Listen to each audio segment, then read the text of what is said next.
आदर्श की online class में आपका स्वागत है। हमने पिछले पिछले वीडियो में जूल थॉमसन इफेक्ट पढ़ा था और हमने समीकरण नंबर 11 तक पढ़ा था। हमने ये कहा था कि समीकरण 11 के बाद अगले वीडियो में पढ़ेंगे।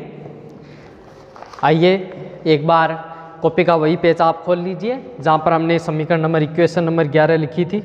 हमने ये लिखा था कि W नेट परिणामी कार्य की गणना कर रहे थे हम, बराबर था P2V2 माइनस P1V1,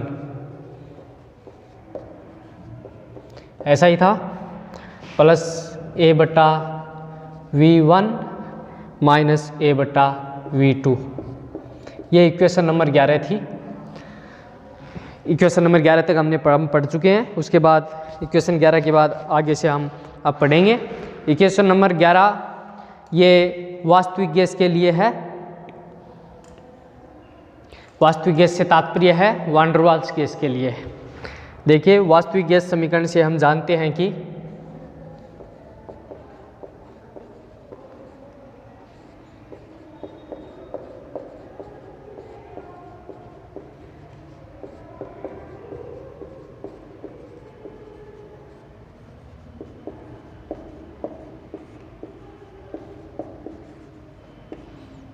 एक मोल के लिए लिखनी है,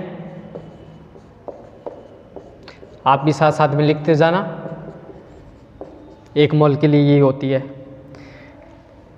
गुणा कर दीजिए PV plus A/V minus PB minus AB/V², यानी दोनों ब्रैकेट को मैंने आपस में गुणा किया है, बराबर RT। A तथा B दोनों ही अल्प राशियां हैं, वान डर वाल नियतांक है, अतः इनका गुणनफल इससे भी ज़्यादा कम होगा। अतः इस पद को नगण्य मानने पर A तथा B दोनों अल्प है, इनका गुणनफल और भी अल्प होगा।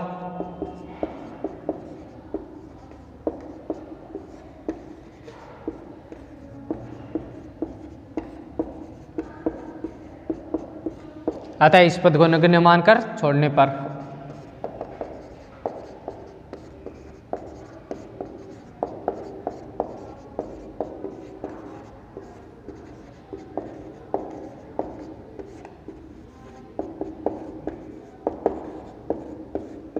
छोड़ दो भाई।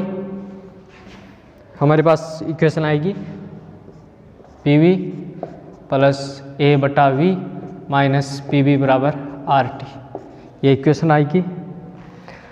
देखिए, यदि ये इक्वेशन निवेशी और निर्गत निकाय के लिए हम लागू करें, निवेशी और निर्गत निकाय से तात्पर्य है कि जूल थॉमसन प्रसरण होने से पूर्व गैस का और जूल थॉमसन प्रसरण होने के बाद गैस के लिए इस समीकरण को लागू करने पर जूल थॉमसन प्रसरण से पूर्व निवेशी मान लें और बाद में हम निर्गत गैस मान लें। अतः निवेशी तथा निर्गत निकाय के लिए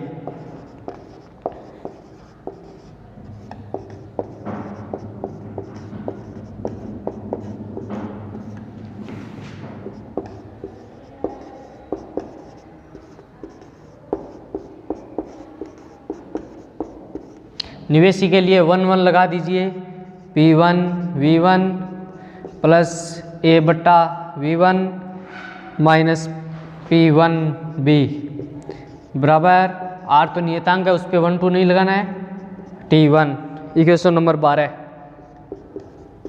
निर्गत के लिए क्या हो जाएगी यही equation, P2V2 plus A/V2 minus P2B बराबर RT2।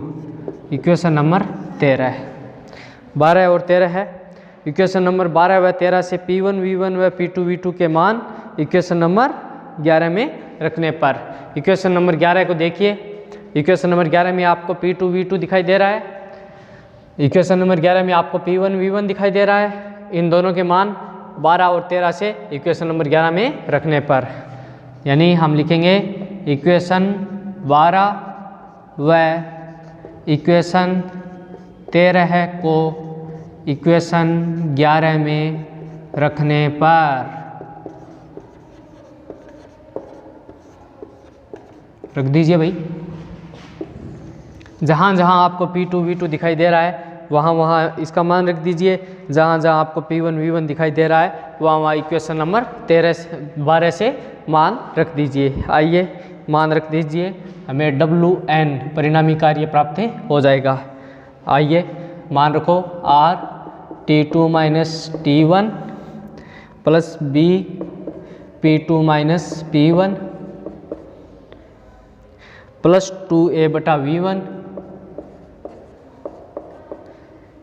माइनस 2A बटा V2। इसे हम इक्वेशन नंबर दे देते हैं 14। देखिए समीकरण नंबर 14 को, समीकरण नंबर 14 है ये इस प्रकार है कि इसे हम एक अन्य रूप से भी लिख सकते हैं। वो अन्य रूप इस प्रकार है, देखिए समीकरण 14 को इस प्रकार भी लिख सकते हैं हम, WN बराबर R T2 minus T1 plus B P2 minus P1 plus 2A कोष्ठक के अंदर P1 बटा R T1 माइनस P2 बटा R T2 लिख सकते हैं। 2A को कॉमन ले लिया और बाकी 1 बटा V1 का मान हम गैस समीकरण से रख दिया PV बराबर RT से। इसी प्रकार हम रख सकते हैं। चूंकि प्रत्येक चरण में तापमान में परिवर्तित लगभग अल्प होता है, यानी तापमान में परिवर्तन क्या होता है, बहुत ही कम होता है, और T1 और T2 को हम T मान सकते हैं क्योंकि परिवर्तन अल्प है। चूंकि प्रत्येक चरण में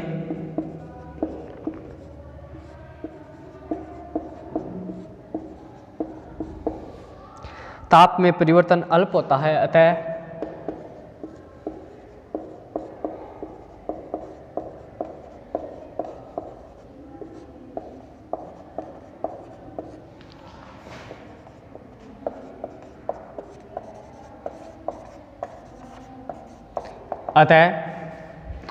T1 और T2 का मान लगभग बराबर है, वो कितना है, T के बराबर मान लेते हैं। और ताप में परिवर्तन कितना होगा, यानी T1 में से T2 घटा देंगे, ताप में परिवर्तन है वो डेल्टा T है। इक्वेशन नंबर 16 है, ये ताप में परिवर्तन इक्वेशन नंबर 16 है। देखिए इक्वेशन नंबर 16 को इक्वेशन नंबर 15 में रख देंगे। ये जो इक्वेशन है इसको हम 15 लिख देते हैं। इक्वेशन 16 को इक्वेशन नंबर 15 में पुट करेंगे तो परिणामी कार्य आ जाएगा minus R delta T plus P2 minus P1 B minus 2A बटा RT। Equation number 17। हमारा प्रक्रम कौन सा था, रुद्धोष्म प्रक्रम था, तो DQ यानी ऊष्मा में परिवर्तन कितना है, 0 है।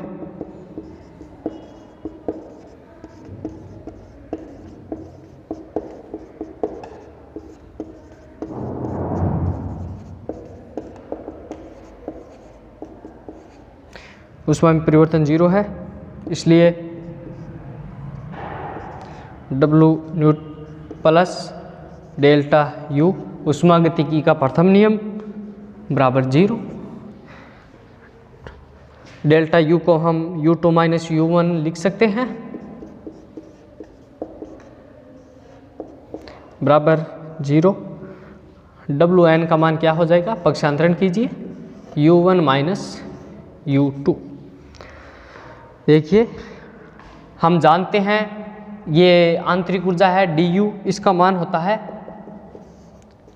DU का मान होता है आंतरिक ऊर्जा CVDT, स्थिर आयतन पर विशिष्ट ऊष्मा और ताप के गुणनफल के बराबर होता है। तो W परिणामी कार्य आ जाएगा CV T1 माइनस T2, या हम ऐसे लिख सकते हैं W परिणामी कार्य CV delta T। Equation number 18। Equation 17 और 18 की तुलना कीजिए आप, यानी दोनों का LHS बराबर है तो RHS के बराबर भी RHS हो जाएगा।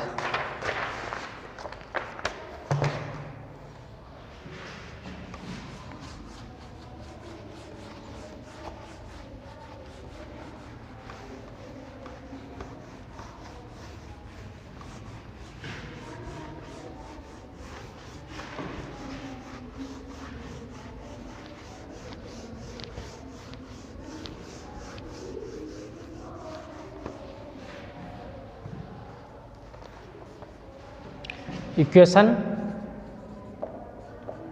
17 व 18 की तुलना करने पर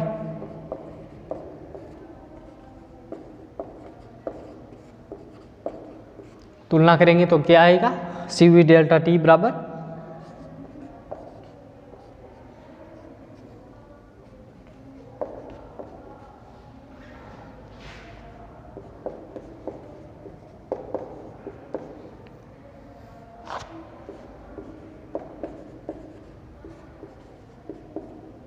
यानी इक्वेशन 18 का RHS इक्वेशन 17 के RHS के बराबर मैंने रख दिया है। आइए इसे हम थोड़ा सा पक्षांतरण करेंगे। Delta T C V plus R ले आए, प्लस का हो गया, बराबर P2 माइनस P1 ज्यों का त्यों उतार दीजिए। आगे और सरल करेंगे।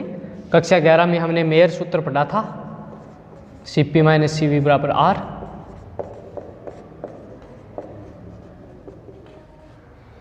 Cp का मान क्या आएगा, Cv प्लस आर।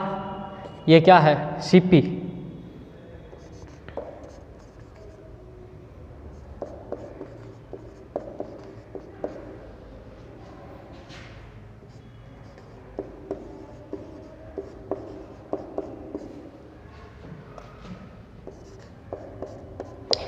Cp को भाग में ले आए,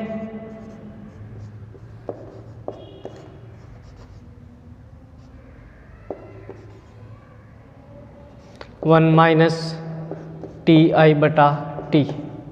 बी मैंने कॉमन ले लिया, जो ही बी मैंने कॉमन लिया है यहाँ पे बी का भाग लगेगा।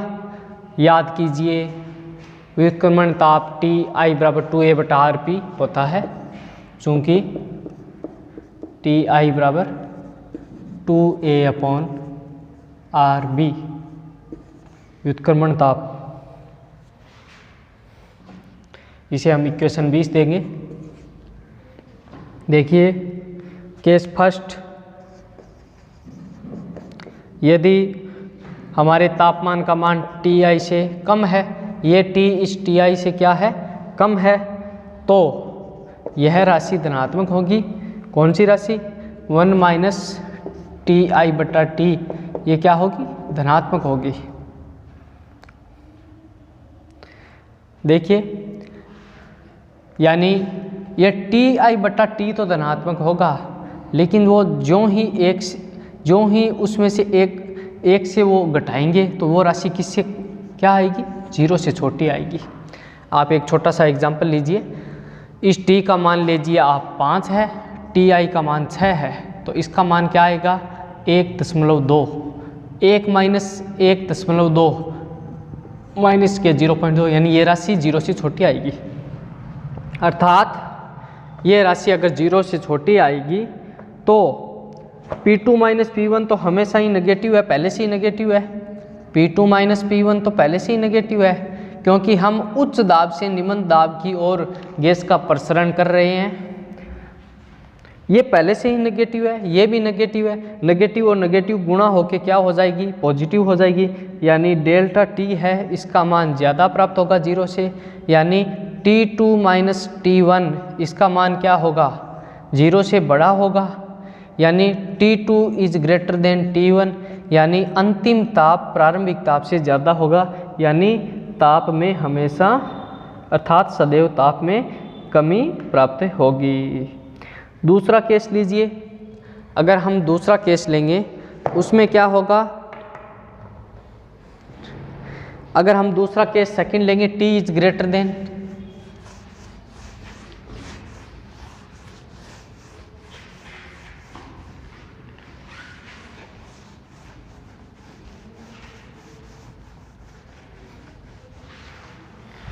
देखिए केस सेकंड लेंगे हम, T is greater than Ti।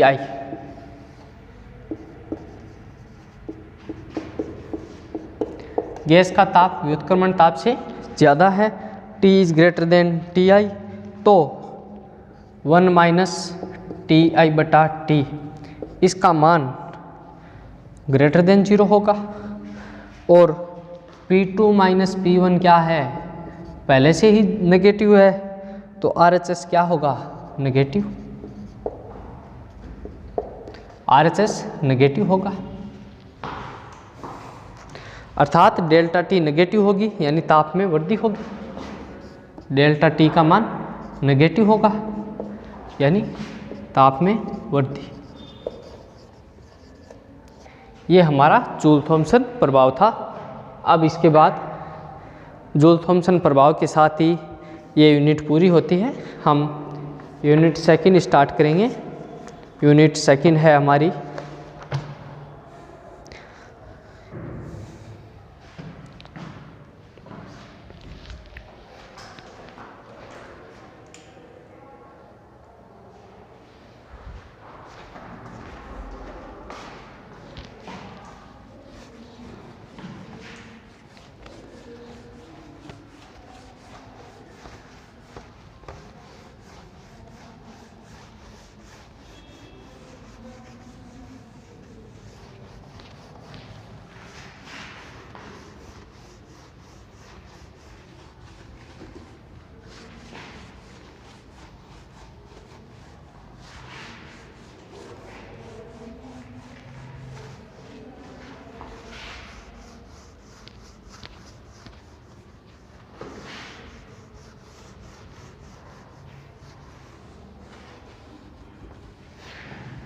आइए यूनिट सेकंड की हेडिंग लगाइए।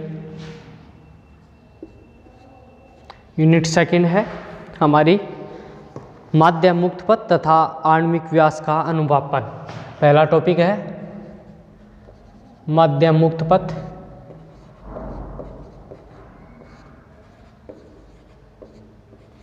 तथा आणविक व्यास का अनुमापन।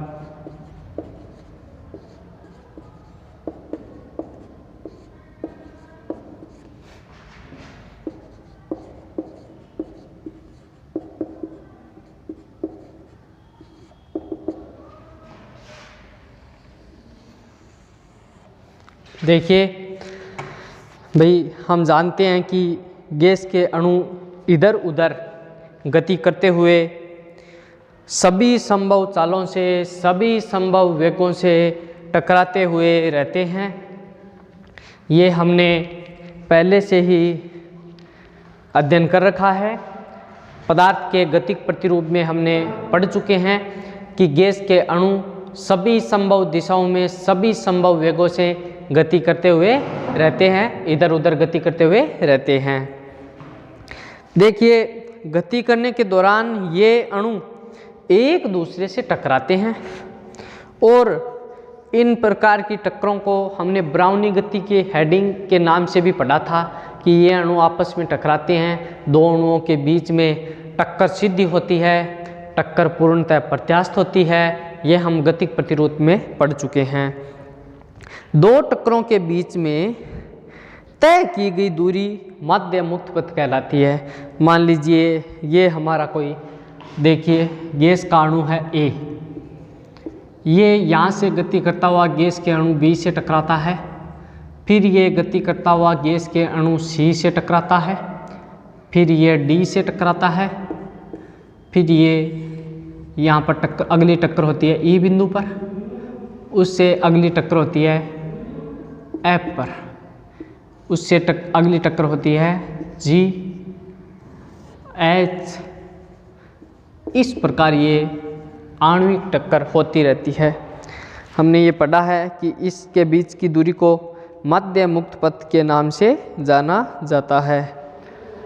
मान लीजिए ये दूरी है L1, अगली टक्कर के लिए दूरी L2, तीसरी टक्कर के लिए दूरी L3, nवीं टक्कर के लिए दूरी है L1n। एक अणु A पर टक्कर करने के पश्चात अगली टक्कर क्रमागत रूप से B, C, D, E, F, G, H पर करता है। हम मान लेते हैं कि माना AB ये L1 है, BC L2 है, CD L3 है, इस प्रकार डॉट डॉट डॉट Ln है। तो n टक्करों के दौरान तय की गई दूरी कुल दूरी L मान लेते हैं। अतः n टक्करों के दौरान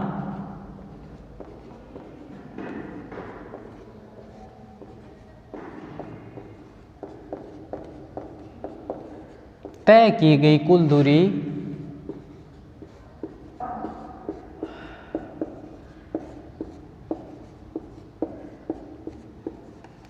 दूरी को हम मान लेते हैं कैपिटल L।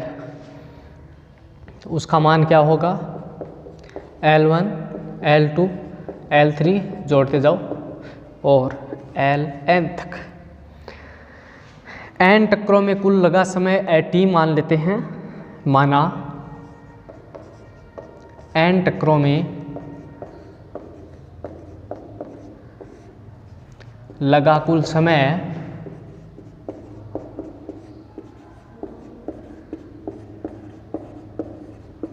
t है, तो हम जानते हैं भाई माध्य मुक्त पथ कितना आएगा। अतः माध्य मुक्त पथ कितना आएगा, माध्य मुक्त पथ को लैम्डा से रिप्रेजेंट करते हैं, बराबर आएगा L/n। L का मान है L1 L2 डॉट Ln और बटा n। इसे हम इक्वेशन नंबर दे देते हैं 1। यदि अणुओं का वेग मान लेते हैं हम c है, यदि RMS चाल रूट मीन स्क्वायर वर्ग माध्य मूल वेग c हो तो RMS चाल c हो तो भाई चाल गुणा समय बराबर दूरी। हम पहले कक्षा में ये सूत्र पढ़ चुके हैं, चाल गुणा समय बराबर दूरी, समीकरण नंबर 2। देखिए, अतः लैम्डा का मान कितना आ जाएगा, लैम्डा बराबर CT/n, यानी कि CT बराबर L है, L का मान रख दिया हमने इक्वेशन 2 से इक्वेशन 1 में CT/n। इसे हम दे देंगे इक्वेशन नंबर 3। देखिए, सभी स्टेप बाय स्टेप अब हम आगे हल करते जाएंगे। आगे देखिए, हमें मान लीजिए, माना एक निकाय में एक प्रकार की गैस भरी हुई है और इस गैस के अणु का व्यास है d। कितना है व्यास, d है। मुक्त माध्य पथ ज्ञात करने के लिए माना केवल एक अणु गतिशील है, शेष सभी स्थिर अवस्था में है। हमें ये मानना पड़ेगा कि हमारे पास ये एक नलिका है और उस नलिका में गैस भरी हुई है। देखिए, ये नलिका है, इस नलिका में गैस भरी हुई है और माध्य मुक्त पथ ज्ञात करने के लिए हमें ये मानना पड़ेगा कि केवल एक अणु गतिशील है। इसको हम दे देते हैं 1, ये है दूसरा कण 2, ये तीसरा कण है यहाँ पर गतिशील है 3। देखिए, माध्य मुक्त पथ ज्ञात करने के लिए हमें ये मानना पड़ेगा, हम ये मान लेते हैं कि इस गैस में केवल एक ही अणु गतिशील है, बाकी सभी अणु स्थिर अवस्था में हैं। अतः यह गतिशील अणु एक सरल रेखा में गतिशील हो तो यह अणु अन्य सभी अणुओं से टक्कर करेगा। ये 1 नंबर अणु 2 नंबर से टकराएगा, फिर 3 नंबर से, फिर 4 नंबर से, बाकी सभी अणु स्थिर है, केवल पहला ही अणु 1 नंबर है वो गतिशील है। अगर मान लीजिए यह अणु सभी अणुओं से टकराएगा जिसके केंद्र उस बेलन में स्थित है, यानी इस अणु की सीध में जितने अणु आएंगे उन सभी अणुओं से ये टक्कर करता जाएगा। यह माना गया कि अणु बेलन के अक्ष के अनुदिश गतिशील है। ये बेलन का अक्ष है, इस अक्ष के अनुदिश ये अणु गतिशील करता हुआ जाएगा। देखिए, ये अणु गतिशील है जबकि दूसरे अणु है ना 2 नंबर 3 नंबर ये सारे स्थिर है। पहले अणु का देखिए केंद्र कहाँ पर स्थित है, दूसरे अणु का देखिए, तीसरे अणु का देखिए, सभी के केंद्रों को नोट करते रहिए। देखिए, अणु 1 का केंद्र बेलन के बाहर है, अतः यह अणु ए से नहीं टकराएगा। अणु 3 जिसका केंद्र बेलन के भीतर है, अणु ए उसे टक्कर करेगा, यानी वे अणु जो इसकी सीध में आएंगे सीधी रेखा में उन्हीं से यह टक्कर करेगा। अणु ए पथ में आएगा, माना बेलन की लंबाई मान लेते हैं हम L है, बेलन की लंबाई कितनी है, L है। और यदि अणु A, ये अणु A है, इसे पार करने में T समय ले तो माध्य मुक्त पथ क्या होगा हमारे अनुसार, लेमडा बराबर L बटा N बराबर CT बटा N। Equation number 4। माना अणुओं का संख्या घनत्व मान लेते हैं, यहाँ पर N है। माना अणुओं का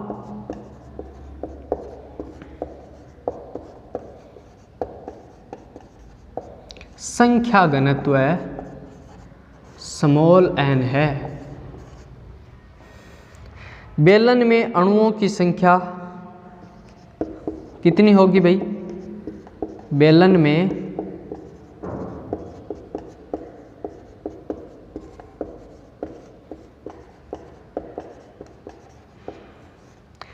n होगी।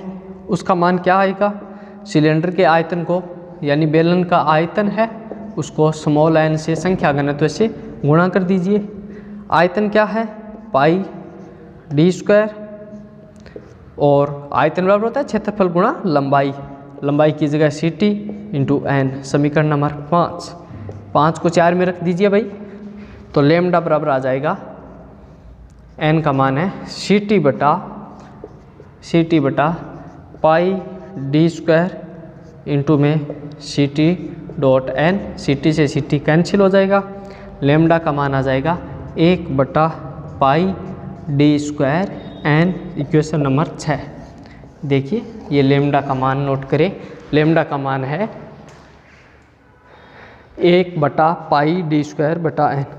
इस सूत्र को स्थापित करने के लिए हमने ये माना कि केवल एक अणु गतिशील है, बाकी सभी अणु स्थिर है, जबकि वास्तव में ऐसा नहीं होता है। मैक्सवेल के वेग वितरण नियम से मैक्सवेल ने इस समीकरण में संशोधन किया और मैक्सवेल ने ये बताया कि सभी अणु गतिशील हो तो टक्करों की संख्या कई गुना बढ़ जाती है। और मैक्सवेल ने इस सूत्र में संशोधन करके ये सूत्र दिया कि माध्य मुक्त पथ का मान होता है 1 बटा √2 पाई d स्क्वायर n। ये मैक्सवेल ने संशोधन करके दिया, समीकरण नंबर 7। यदि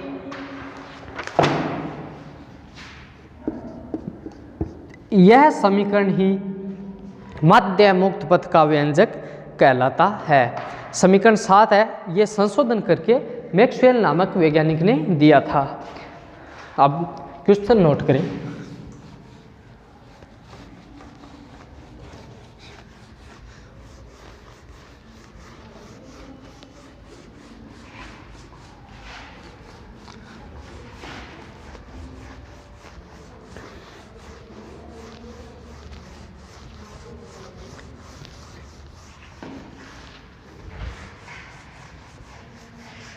क्वेश्चन नोट करें।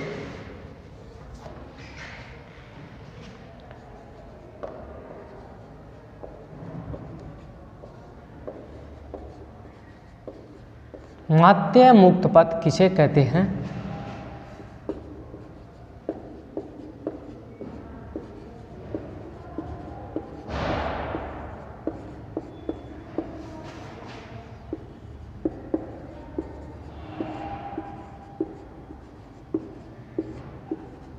माध्य मुक्त पथ का व्यंजक स्थापित कीजिए।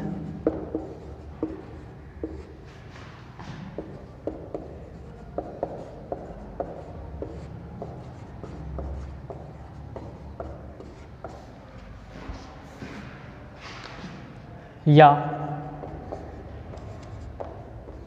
सिद्ध कीजिए कि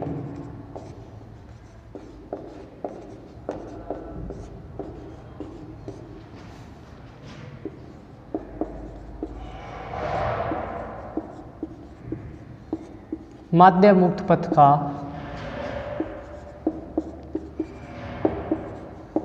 व्यंजक निम्न होता है।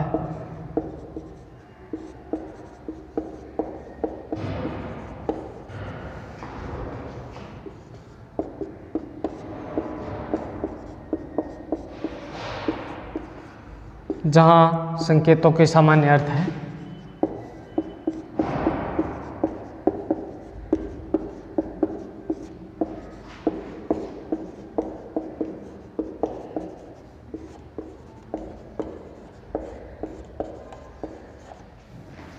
जहाँ संकेतों के सामान्य अर्थ है।